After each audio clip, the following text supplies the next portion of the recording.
worshiping, and it just fills me up. Praise Jesus. And so I could really talk to you for about 2.5 years about all of the things that have happened that have led to the Lighthouse, but I'm going to try to, with God's guidance, just tell you the 20-minute version of that story, which I will tell you though, it is a powerful, powerful story of God.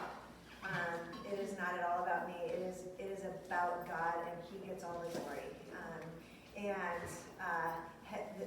This process has changed me forever, and it has been a part of God molding me to be a servant for Him. It's just an amazing story of God. So I'm going to start back with a little bit of history just about myself. I grew up in Connecticut. At a very young age, I was sexually abused, and really kept that quiet my whole life. When I went on to high school, I was a state champion track runner, sprinter. But the whole time I was in high school, I was groomed by my coach and ultimately sexually abused and made to think it was my thought, my fault, my idea, my thing. And so again, went off to college, decided I'm not going to run anymore, and went off to college and kind of sowed my wild oats, I guess, and really started to go downhill, just in terms of how I felt about myself. From a very young age, I felt really like I was a bad person. I was just not a good person, and that was sort of that secret I kind of had to keep my whole life. And so, I ended up going to counseling in college, and, on the outside started really looking like I was successful and I was doing great. And I kind of came to grips with my life and what had happened to me, and then I ended up, through certain career choices I had, I ended up landing a job in the Child Advocacy Center field, which is children's advocacy centers are places that children go to and are interviewed who have been sexually abused. So in New Hampshire, my first child advocacy center that I worked at was in Portsmouth, and so I was the forensic interview work there. And I was not a Christian, and I was like, this is what God put me on earth to do. Like, I love this, and I really felt like, because I have this experience, and so that's why I love this work. And so I did that. I interviewed thousands of little children from ages 3 to 18, and who had been abused and assaulted. And then I decided that it was time to open my own child advocacy center. So Portsmouth was the very first one, and then I went to Nashua, New Hampshire, and I opened the Hillsborough County Child Advocacy Center. And again, it was at that point in my life that I felt like, okay, I'm building this it's CAC for short, and isn't this great? And we ended up opening a second one in Manchester. We were the largest child advocacy center in the state. And we were seeing hundreds and hundreds of children every year, about 500 children a year, and it was amazing. And on the outside, like, it was looking great, right? Like, I was successful. I was like 40 under 40. I was getting all these stupid awards. Like, and I can say that now, but they were very meaningful to me then because it really gave me my identity was in that. And also it was like really helped to kind of quelch that loud noise in my head that actually I was a really bad person. And I was very much struggling in that time. I was drinking way too much. I was just doing things that were not healthy, but yet on the outside looking like, trying to look like I was, doing great. And then came Jesus, and I started going to a church, and I started really learning about who He was, and I began a relationship with Him.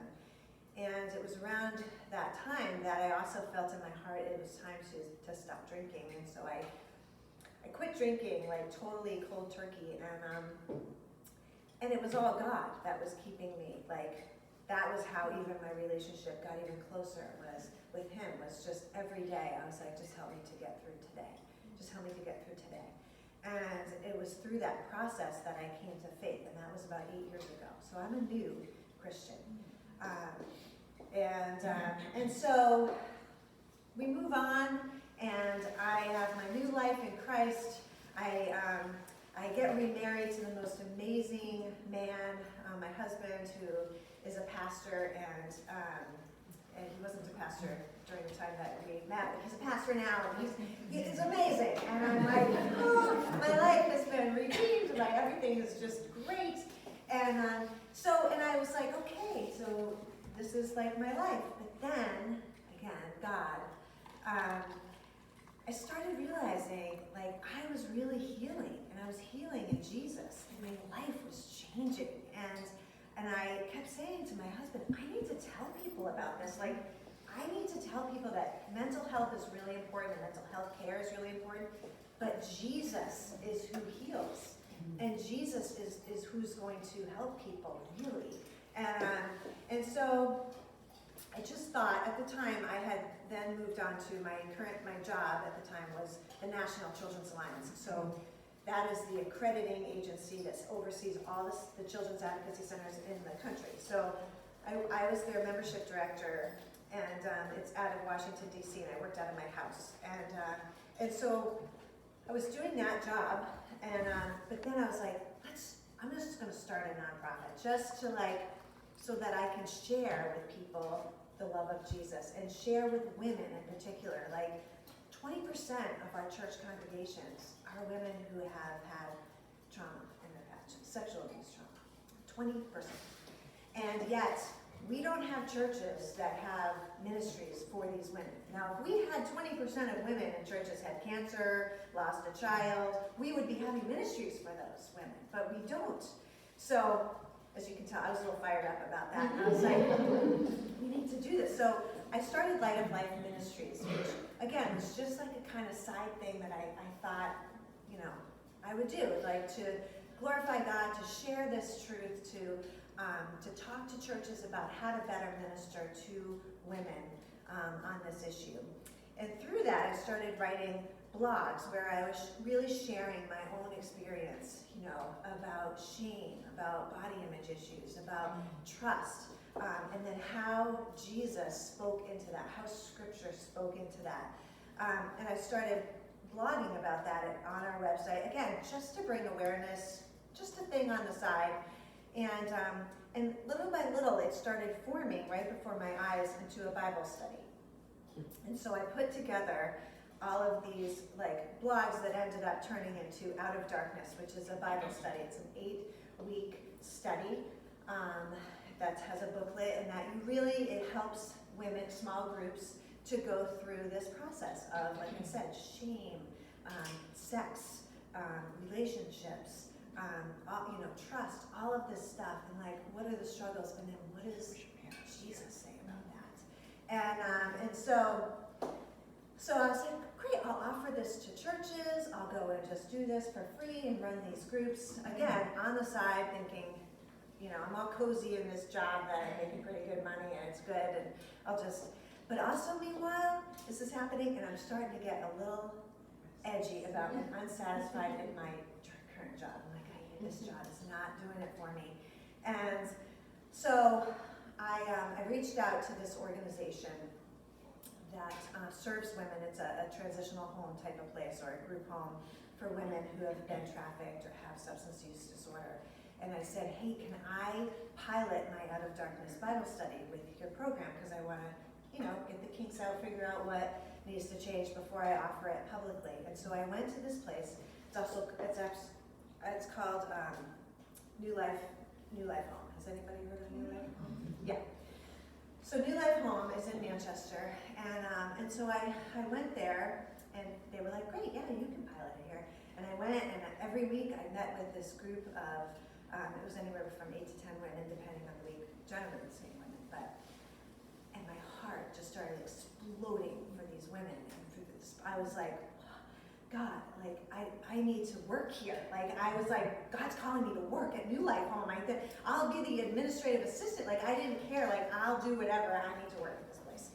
And so, you know, as I'm there and I'm doing this study, it really just became very clear to me, and God spoke to me very clearly one day. I joke about this a lot and say it wasn't like Morgan Freeman in my ear. It was like clear, right? It was very clear, like, you need to open your own house, and it's called the Lighthouse. And so I called my husband, and I was like, I think God wants me to open like our own transitional housing program, and He's telling me it's the Lighthouse. Like, I feel.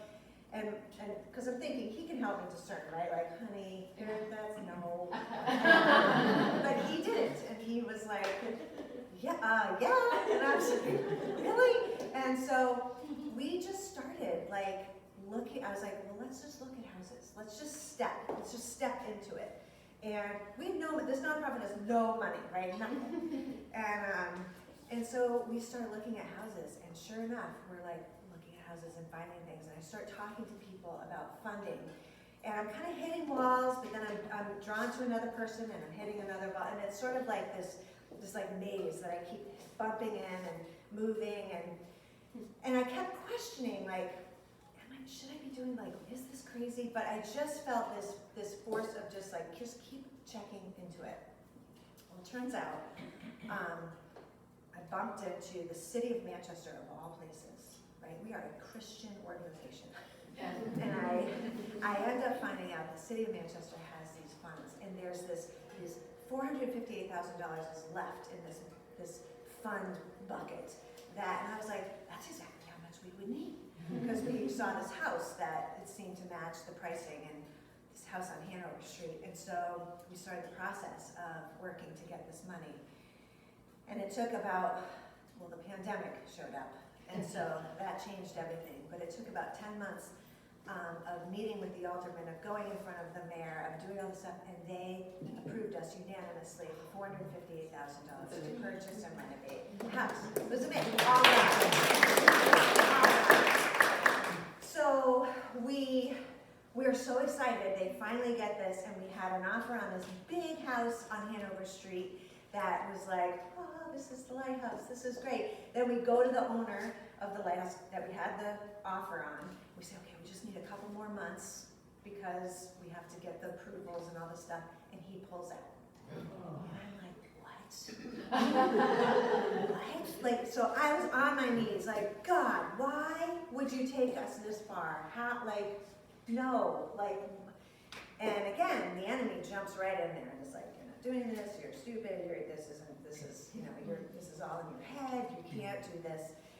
And so, sure enough, the next weekend, I went and looked at this house on Pearl Street, and begrudgingly, I did not want to look. I was like, whatever, it's so stupid. This is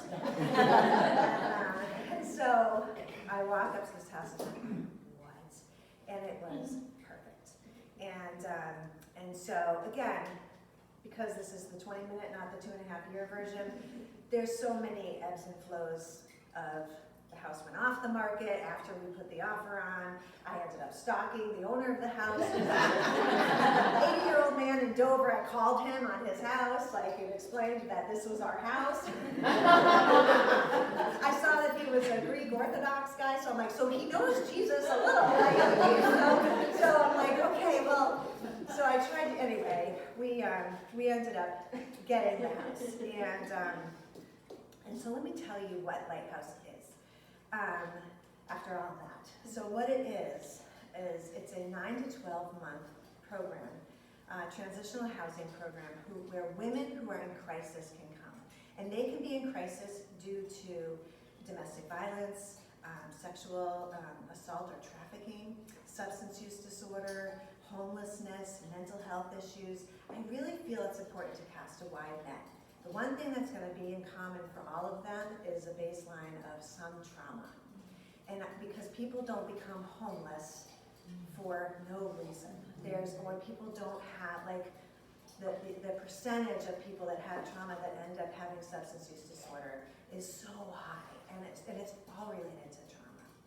And so we cast that wide net, and we can have up to 10 women at a time, plus their children if they have children. They come into this house. We have created a house that is very home feeling, very comfortable, loving. We consider it trauma informed, meaning it feels secure, it's got a structure, it's got safety, and it feels like a place where they can exhale and just start to heal.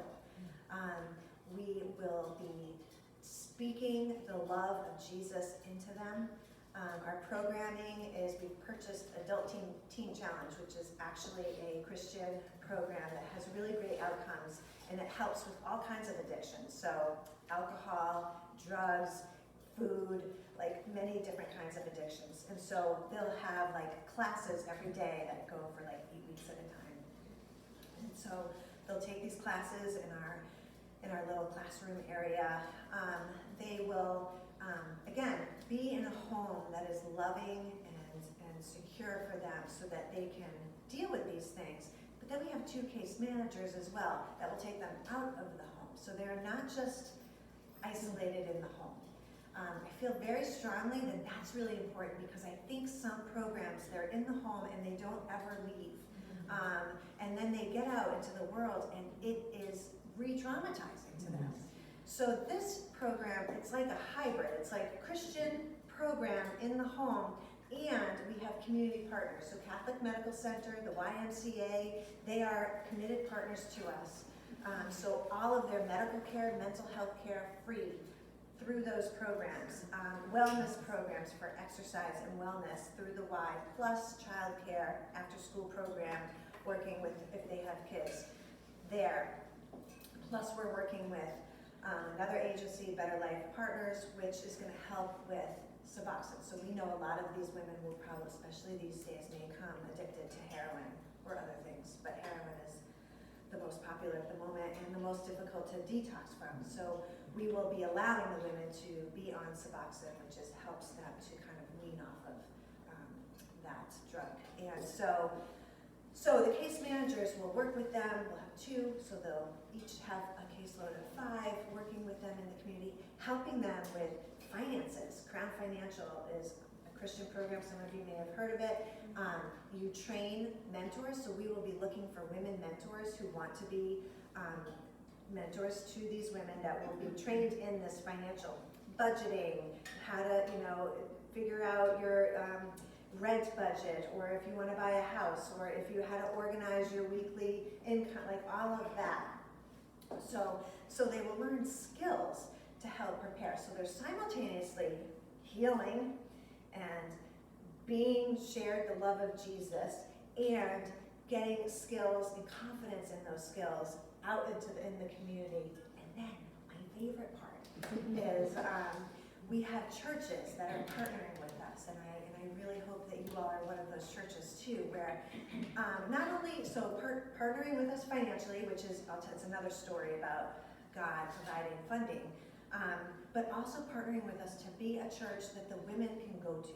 So we have church options. We have 8 right now, where we can say, like, okay, let's figure out what kind of church would work for you. Some people like big churches or small churches, or where there's lots of raising your hands and hollering when you're singing, or whether you like the hymnals or like whatever. So we want the women, and we'll help them to find the church that they feel like is their home church, and they feel good about that. So through that year that they're with us, they are getting a ride to church, their church, and they have this church family that's authentic and real. And when they leave the Lighthouse, they are able to still be surrounded and supported by this church family. So I love that part because I want to make sure that, we want to set up supports for them afterward. We also are connecting with Revive, which is a walk-in support center, daytime support center for these same women who are on the streets, women who are at risk of being trafficked, women who are struggling. And so our case managers will then be at Revive. And so when the women leave Lighthouse, they will once a week be connecting with their case manager at Revive Center. So we have that continuum of care, checking in, making sure.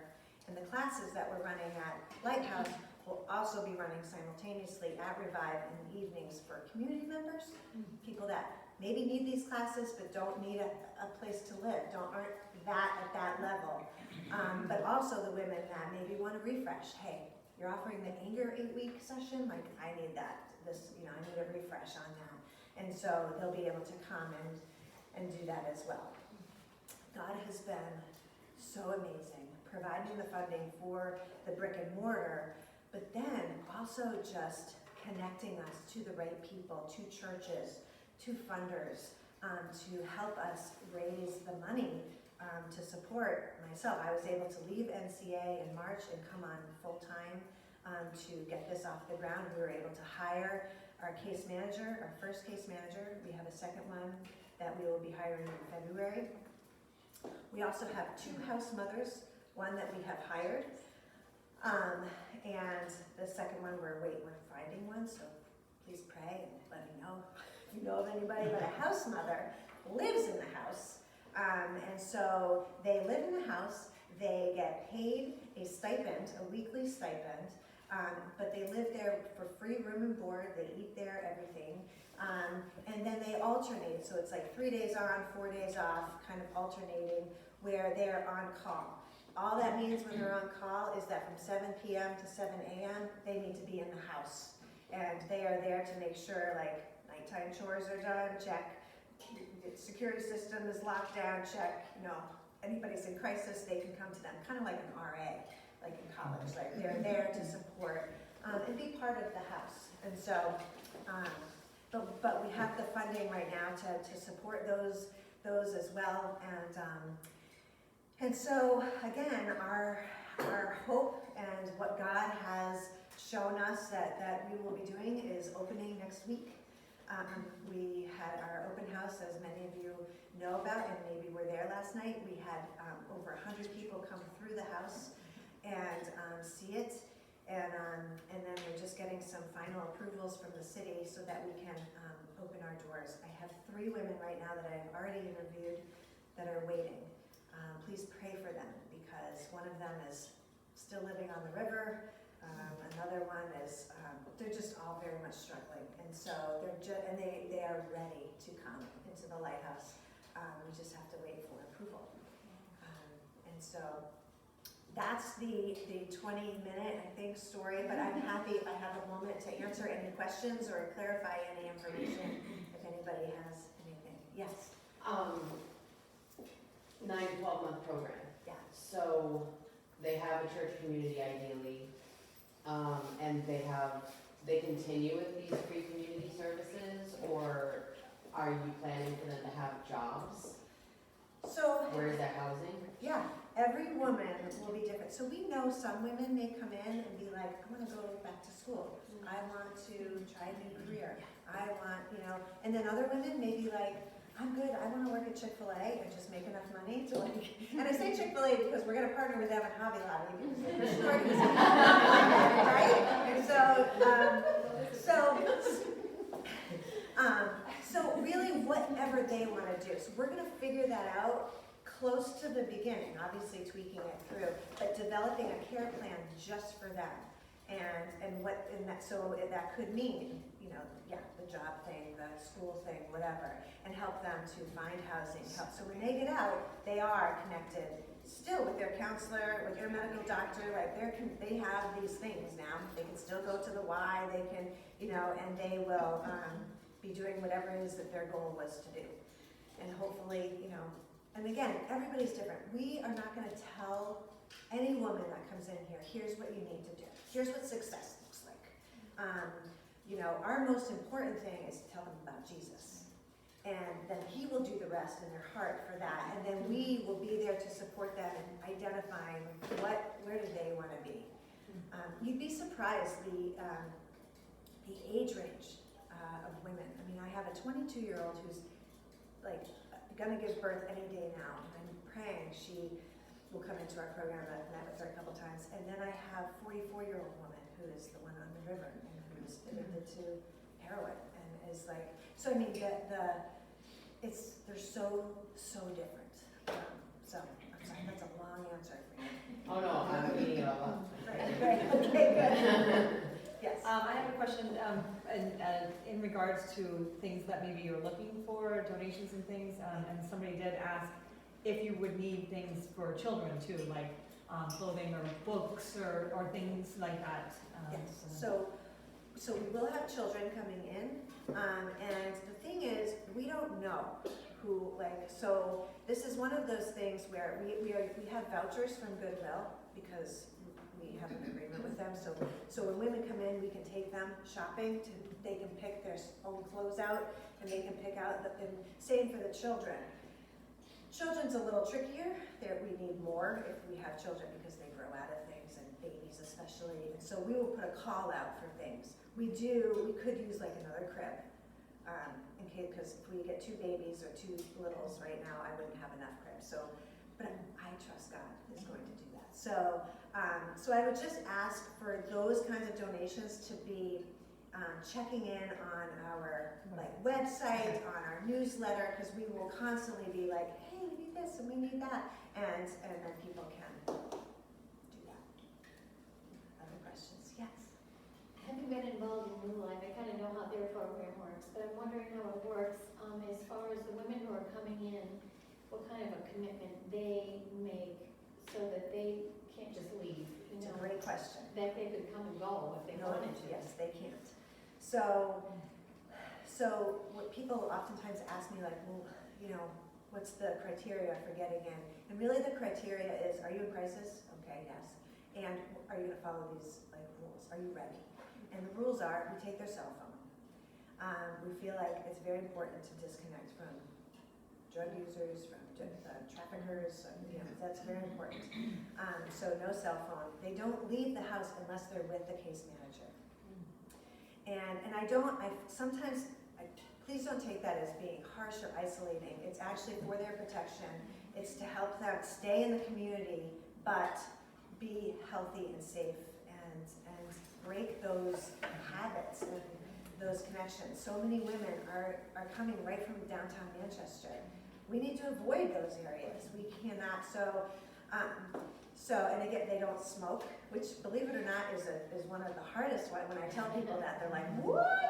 Like the women that I interview. But we have, a smoking cessation program that we're connected to. They can call 24 hours. We have patches that they can wear. So we're helping them to make it easier. But it's a wellness program, and so we want to make sure they understand.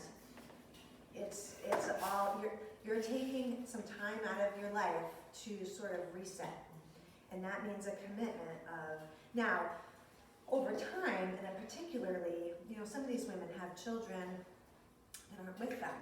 We're obviously going to have their case manager will have their phone. Yes, let's call together, Michael, or let's call together your parents, or we'll assess who are good people in their lives and are positive people for them to connect with, and be there with them connecting. We just don't want them on their phone texting, Instagram, all of that stuff. And also they are able to be on medication. So some places say, especially Christian places, say no medication at all. And I struggle with that. I feel like God has created doctors and medications, and that we can't always just pray it away. Some people have organic anxiety, depression, bipolar, and so we have a locked closet with a safe in it that we're not nurses, so we can't hand them the medication. We can hand them the bottle and watch them take it and then put it back into the lock. And so we will have a process of that so they can be on medication to help quiet the noise in their head. I mean, imagine when you're, sorry, I'm gonna go on one quick tangent. When you're either coming off of something like heroin, or when you're struggling with a real mental illness where your brain is not firing correctly, it is like having a radio on, full blast. You cannot concentrate, you cannot focus. So we want to help them to bring that volume down so they can start focusing on what is broken and what they need to hear, and then slowly come off of like the Suboxones or figure out what's a stabilizing medication with their doctor that will help them to just live. So, How do women find you? how do they what? How do they find Oh, the good, lighthouse? very good question. So far, it's word of mouth. In the community of Manchester, everybody is talking about the big need, and so we have like 1269 Cafe, who has already referred to us three women. We have Waypoint, Families in Transition, DCYF. So people know from the organizations. Manchester Welfare Department, like they've come to the house, so they're aware. We were approved for Section 8 housing, which again, it was a God thing. Didn't even try to get Section 8 housing, but we have 4 bedrooms that are designated where we will actually get money from the city to pay like $800 per month per room for a woman to live in. That was a miracle. I did not ask for that. They just literally, somebody said, hey, you should go there. And they came over and they said, oh yeah, we'll approve you for it. And I'm like, we're a Christian organization, right? And they're like, yeah. Just making sure. How many rooms? So there are 9 bedrooms in the house. 2 are for the house mothers, and then 7, they're quite large, most of them are large rooms. So 7 are for the women and their children. So some rooms will be occupied by 2 women, maybe being roommates, or a woman with children, and then other rooms will be single rooms. Oh, and I'd like to go over you 1 second. One thing I also forgot to tell you is we had this giant kitchen. And so we'll be getting food. Our first 3 months, we need food. I will tell you because New Hampshire Food Bank approved us, but we have to be open for 3 months before they'll start providing food. So we are looking for churches, gift cards, food pantries to help us get through these first 3 months. But they will eat, so they'll eat lunch, breakfast, just make it on their own. And then at night, at dinner time, 2 women at a time will be assigned to creating a meal for the rest of the group. And they all eat together at dinner as a family, which I think is really important. It could be tricky at times, and I'm sure there'll be some arguing. But who doesn't have that kind of thing in a family? Yes. You mentioned you take their phones away, which I think is an excellent idea. At the end of their course, do the phones, because those phones have access to Yes. all the people that they've been on. I mean, personal experience, family members that have addictions. We had to completely take them out of the community, give them new phone numbers so that they didn't have contact with those old people. And that's what we'll end up doing. Yeah. So we will either get them new phone numbers, or the case manager will help them to block or take out, like do that whole thing. So that'll be a part of the process as they're getting ready to launch out on their own, for sure. Yes. First, I want to thank you for doing this. Secondly, another woman from the church and I go to the women's prison and do a Bible study. So I know that there's such a big need for this. Will the prison be aware of you? Because there's so few places for women to go when they leave the prison. Amen. And yes, so that is a very big on my heart as well. And I feel like that is sort of phase 2 in terms of outreach into the prison, maybe partnering with folks, but also getting awareness that we are here, being a place that they can come after, even having the evening program for women who are in prison and get out, but maybe want to come, if we don't have room yet or whatever, come to the classes at night at Revive Center, or yes, that is a very big thing on our hearts about that. So we will be, yeah. Any other final questions? I ask that you just keep us in prayer. Prayer has been what has kept this program going. It has been what's grown this program because God has used it all. This has been His program from the start. And so I just ask that you pray. There's cards over there. Please reach out to me and stay connected. I can even, I can reach out to you guys, and then she can send out my email, or people can. So any way that I can stay connected with you, and I'm happy to come and give updates too as time goes on. So thank you so much. Thank you.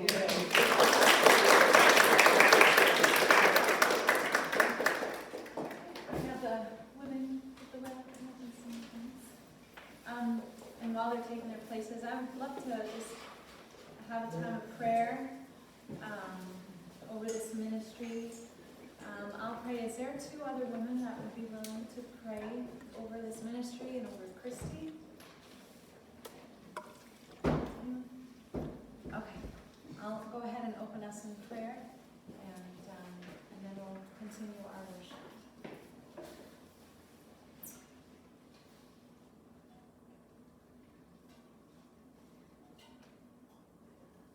Father, thank you so much for your greatness and your goodness being poured over Kristie and over her life experience. And just hearing her, it was so cool seeing how what harm was done to her, you're turning that around to mean it for your good and your glory, not just over her life, but over the women that she is reaching and the children. And I pray in faith and trust, and we all do, Lord, as we listen, as we watch your work here. We're so humbled and we're amazed, and we trust and believe and know your hand is going to continue working. And so, Lord, we just lift up Kristie, that you continue to strengthen her and protect her from the evil one, because he's going to attack because she's doing your work. And the more he attacks, is showing his fear, Lord, but it's just showing more of your power and your greatness over her life and over these women and over this ministry. I thank you for these churches who are coming alongside and partnering with this ministry. And Lord, just as many of us have been talking, Lord,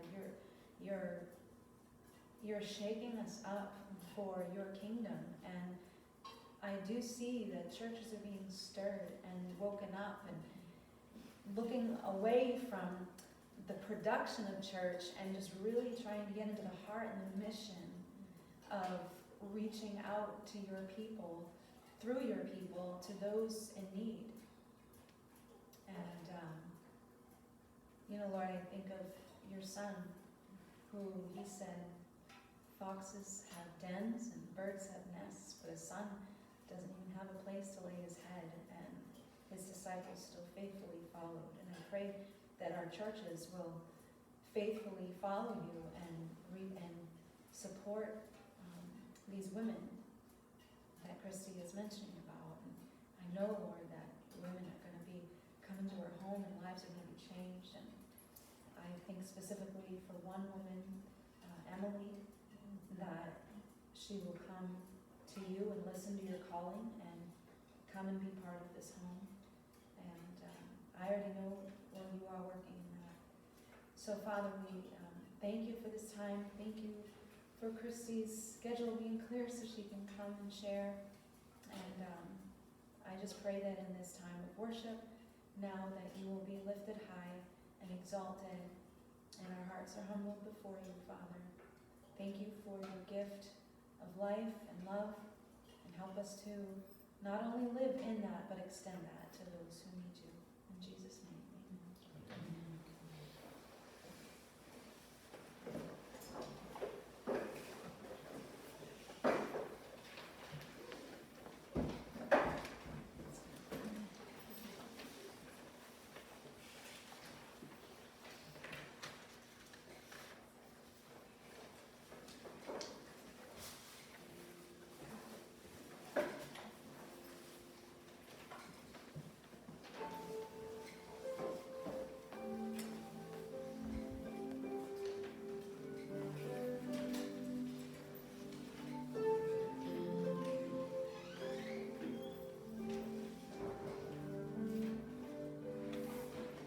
You give life, you are love, you bring light to the darkness, you give hope, you restore every heart that is broken. Great are you, Lord. It's your breath in our lungs, so we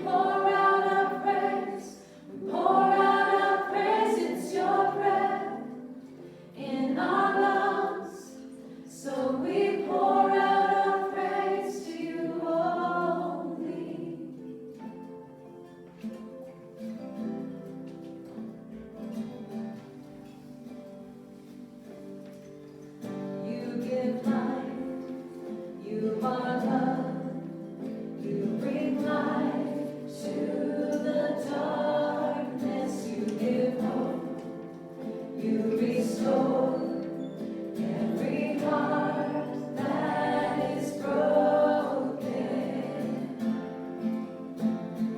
Great are you, Lord. It's your breath in our lungs, so we pour out our praise. We pour out our praise. It's your breath in our lungs, so we pour out our praise to you only. It's your breath in our lungs, so we pour out our praise. We pour out our praise. It's your breath in our lungs, so we pour out our praise to you only.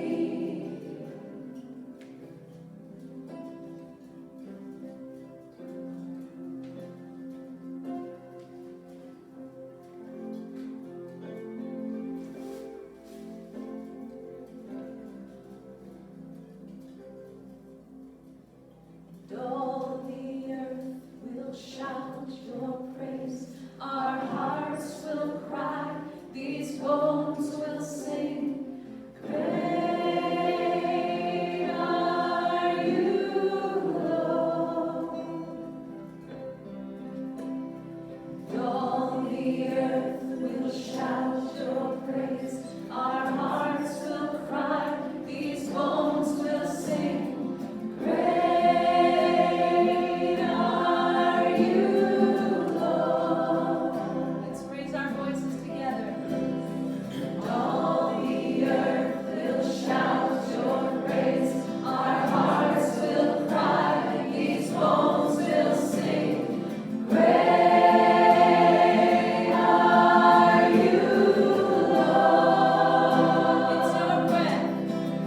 It's your breath in our lungs, so we pour out our praise. We pour out our praise. It's your breath in our lungs, so we pour out our praise to you only. It's your breath in our lungs, so we pour out our praise. We pour out our praise. It's your breath in our lungs, so we pour out our praise to you only. Let's sing that verse again. All the earth will shout your praise. And all the earth will shout your praise. Our hearts will cry. These bones will sing. Great are you, Lord. And all the earth will shout your praise. Our hearts will cry. These bones will sing. Great are you, Lord. One more time. And all the earth will shout your praise. Our hearts will cry. These bones will sing. Great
upon you and 1,000 generations, and your family, and your children, and their children, and their children.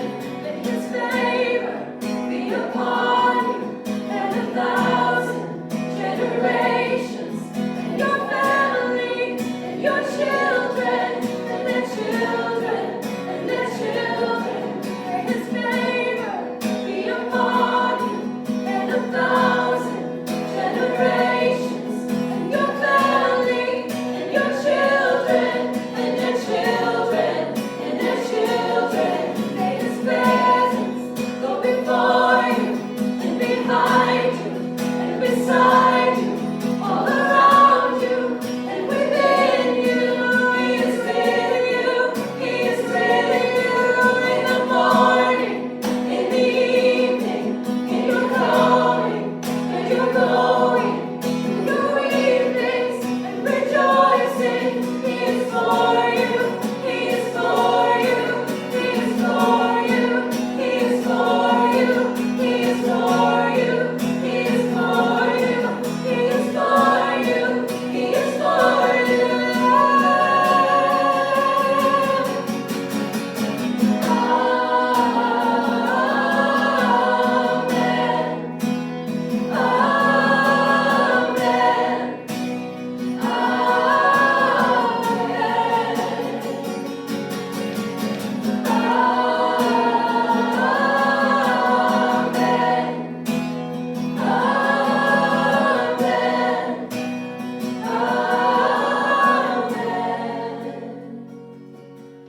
His favor be upon you and 1,000 generations, and your family, and your children, and their children, and their children. May his presence go before you, and behind you, and beside you, all around you, and within you. He is with you, he is with you in the morning, in the evening, in your coming.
pray your peace. It's the peace that only you give. So you don't give as the world gives. Your peace comes from you. It's a peace that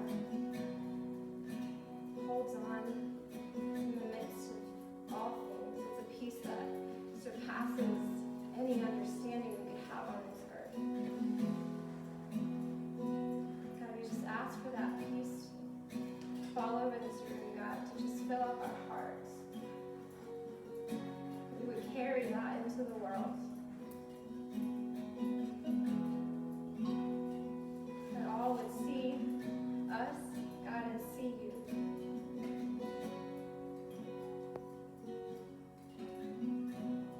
Lord, bless and keep you.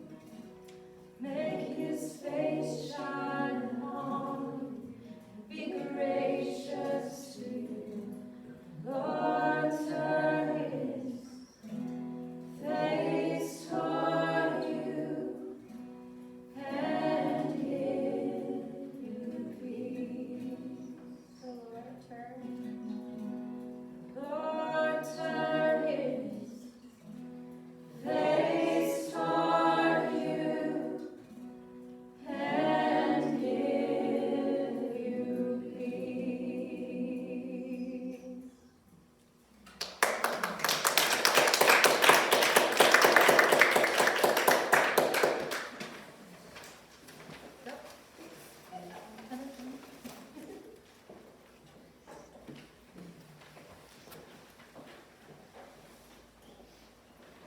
On behalf of all of the ladies here and that girl, we are so appreciative of your testimony and the mission that you have in front of you and the beautiful music.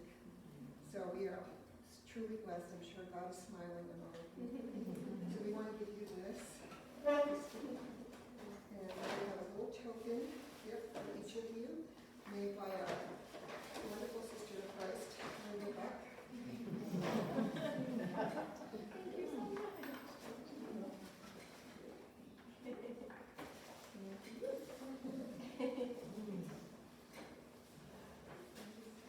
And we just want to thank everybody that participated today with wonderful food. It was really wonderful food. Take your booze home though. And if anybody needs a care package to take home, we'll be happy to make one for you. But anyway, thank you so much. And this is a great way to just kick off the Christmas season with such joy and such a wonderful mission. And I'm sure if people want to volunteer for your mission, Yes, I'm sure that you'll be more than willing to accept that. absolutely, yes, yes. And I think that wraps up our time here. So thank you so much.